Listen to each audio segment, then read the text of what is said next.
They were at the aquarium, yeah. They were hiding. Good. All right, coloration of fish. Coloration.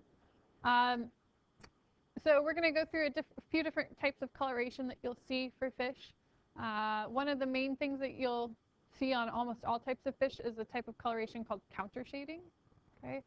Counter shading is when an animal, like particularly a fish, is dark on its dorsal side and a lighter color on its ventral side.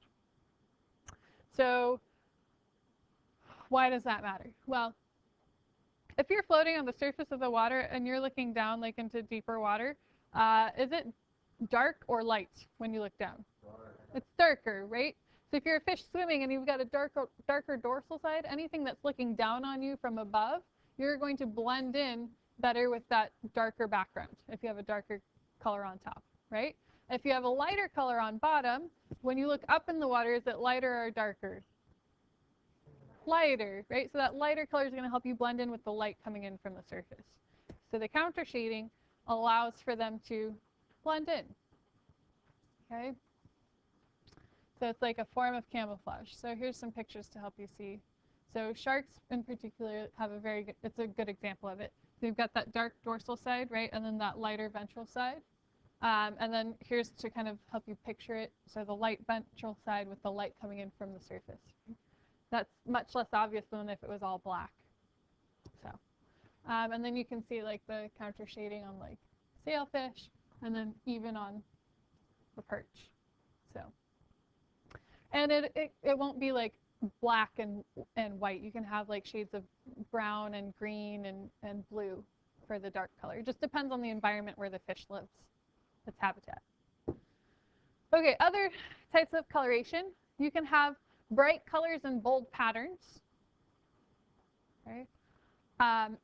And those are going to serve a couple different functions. It'll either be an advertising function, okay, or it's going to help the fish to blend in.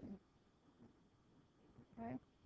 So if a fish has bright colors or bold patterns, it could be to advertise that they're either poisonous or aggressive. Okay. So a lot of animals that you find, if they're very brightly colored, it's because they're poisonous. Okay? Or if they have a bold pattern. So like the Garibaldi here on the left is this bright orange color, and it lives in coral reef or kelp forest. That color is very, very obvious in a kelp forest. So these guys are bright orange because they're aggressive. They like guard their own little spaces.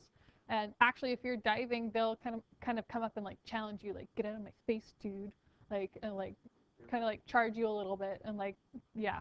So they're aggressive. Yeah, they're aggressive. So they've got that bright color.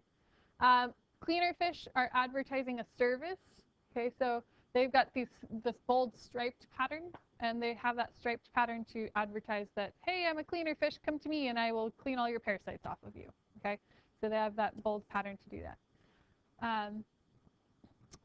So they can also use those bright colors and bold patterns to blend in. It basically breaks up the fish's shape so that the fish is harder to see. If they do this, it's called disruptive coloration because it disrupts the outline of the fish. Okay. So here's a picture to help you see it. Can you see the fish in this picture? Yeah. Here's the pipe fish. Okay.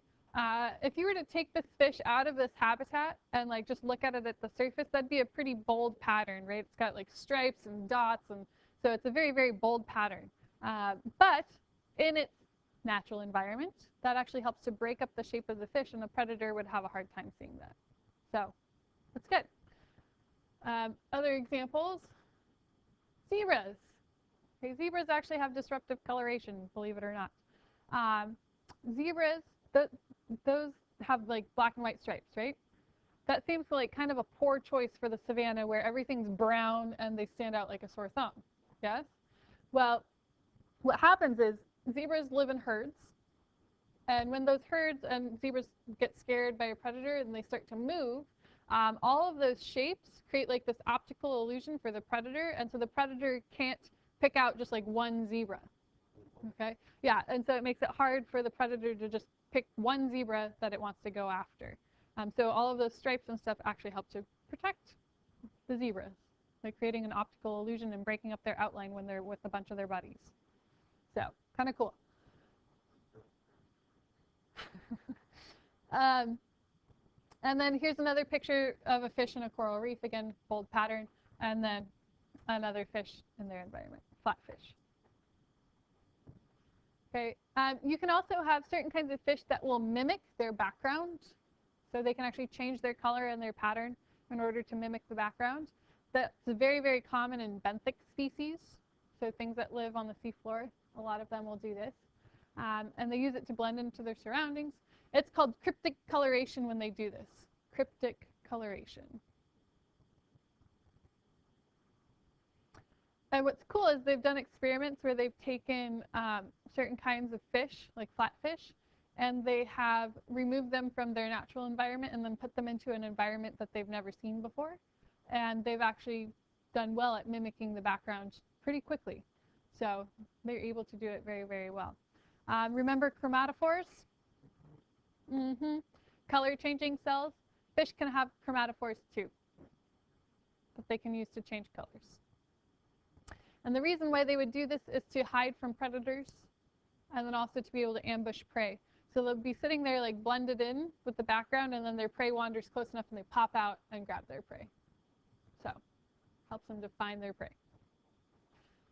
And then here's a picture of it. These are sand dabs, okay, in 3 different environments. Can you see them in all 3?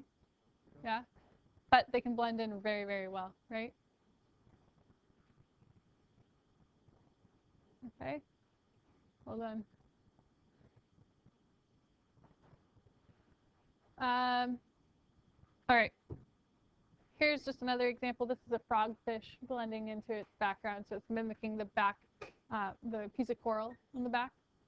Okay, don't pack up your stuff yet. So this is what I was saying. They've taken flatfish out of their environment and stuck them in something that they've never seen before, like a checkerboard. Checkerboards don't occur naturally in nature, right? So, and they put them on there, and that fish was able to mimic that checkerboard background pretty well, right? And that happened pretty quickly. What? Yeah, that's real. Just a matter of a few seconds. Yeah. Pretty cool, huh? And then this is just a silly thing to help you remember. The bright colors and bold patterns can be used as a warning. So, you know, the lionfish, our class mascot, right, is saying, or, well, that's a scorpionfish, related to a lionfish. The saying, like, don't mess with me. Sucker. All right.